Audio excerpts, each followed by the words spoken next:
Hey y'all, I'm Ash Vampire, and this is a very, very impromptu vlog.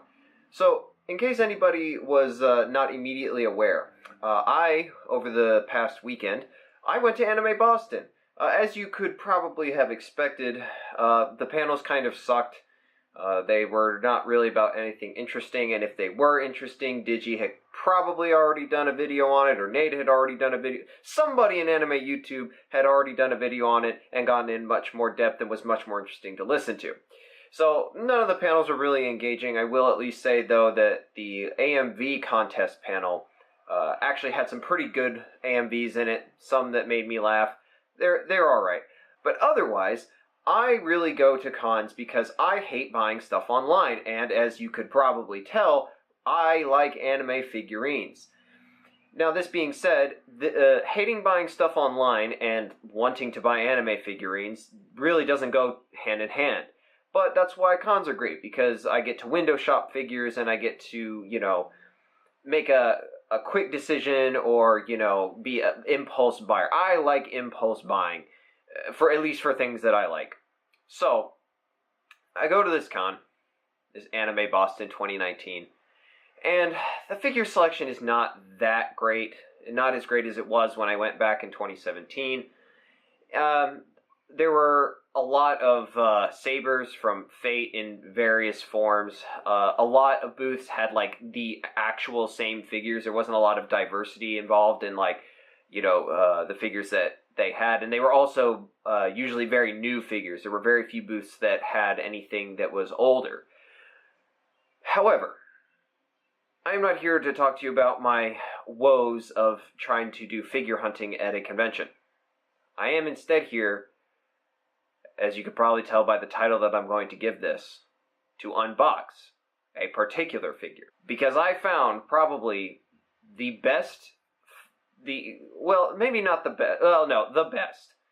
I scored one of the best figures that I have ever come across at Anime Boston for a price that convinces me, after some online research, that there is no way that the booth knew what it is they had. And I am talking about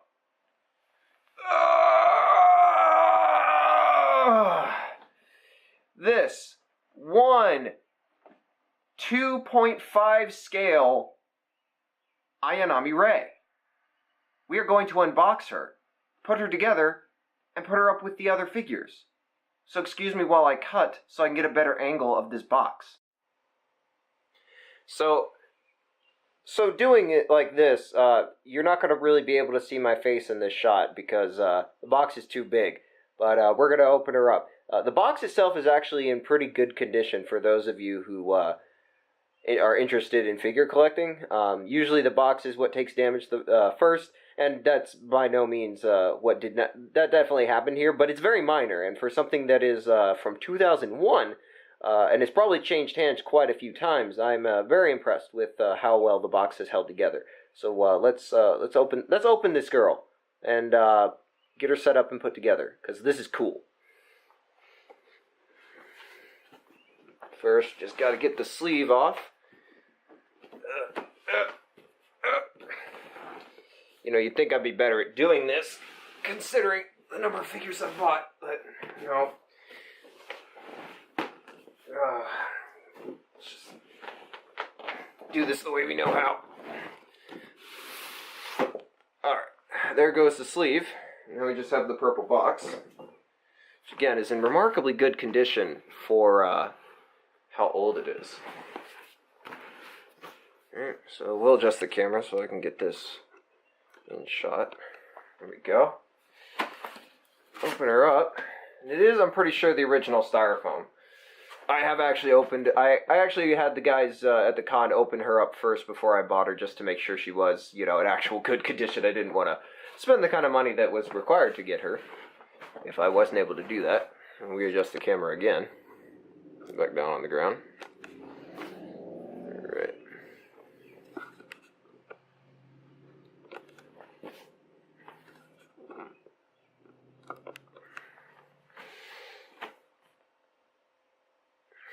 Alright.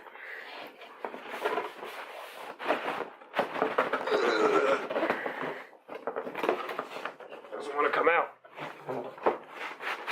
There we go.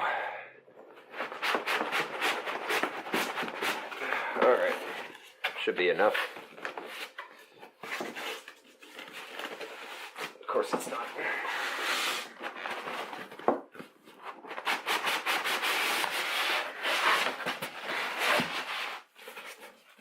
Styrofoam almost came apart there. We saved it. Alright, so here we go. Let's take a look. Alright. Now this is what's neat about this figure to me, is that a lot of times the bigger the figure gets, the more parts they tend to have, you know, like smaller little pieces here and there to attach. This Rey is literally only 3 pieces. The stand, the body, and the head. That is it. So it is a very solid piece of work. And that just, it probably has helped it survive in such good condition for as long as it has. Because there's not really any parts to break. So we'll get started getting her out of the box and set up. The base plate's actually really heavy, which kind of stands to reason, considering that it is. She weighs, I would judge she weighs about like 15 pounds. I carried her home from the train station for like 45 minutes, and in the amount of time, I got a pretty good sense of how much she weighs. I'm going to say it's like 15 pounds. It's not insignificant. But here we go. Here's the base plate. As you can see, it's a little bit faded. This is probably originally pure white. Oh, it's upside down. This is probably originally pure white. Let me get a cloth real quick, get this fully dusted. And it's still mostly white. It's not really like badly faded or like sun damaged or anything, I don't think. So base plate's in good condition, and none of the paint has chipped off. Like you can still read everything. All the text for Nerve is still intact. The copyright for Gainax is still intact. So that's good. That's kind of the most important part here. So we'll put this right here. Now we have her body, which right here again. Now, I am not 100% sure. I know that there were 2 molds made. One in 2001, and then they redid it in 2012, I think. And the 2001 version is a slightly off color. It is not supposed to be pure white. Right now we're just getting the styrofoam off. Again, the styrofoam is not the best condition. Get all these tiny little pieces off. I'm sorry if I'm not keeping it in the camera. So as you can see, it is not pure white, right? Like there is a little bit of a green tint in there, but as far as I can understand, that was in fact the original style. She was originally not 100% white. I think the 2012 version changed that and made it pure white, but as it stands, this has got like a greenish color to it, and that may have just again over time as the paint fades a little bit, that may have gotten brought out a lot more. But no, the paint has not really bled into itself, which makes me wonder exactly how much of that is any actual damage and how much of it is how much of it's actually intentional.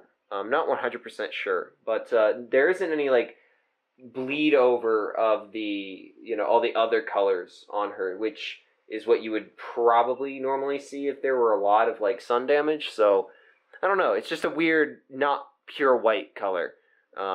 Again, part of that I think was on purpose. And part of it's probably just age.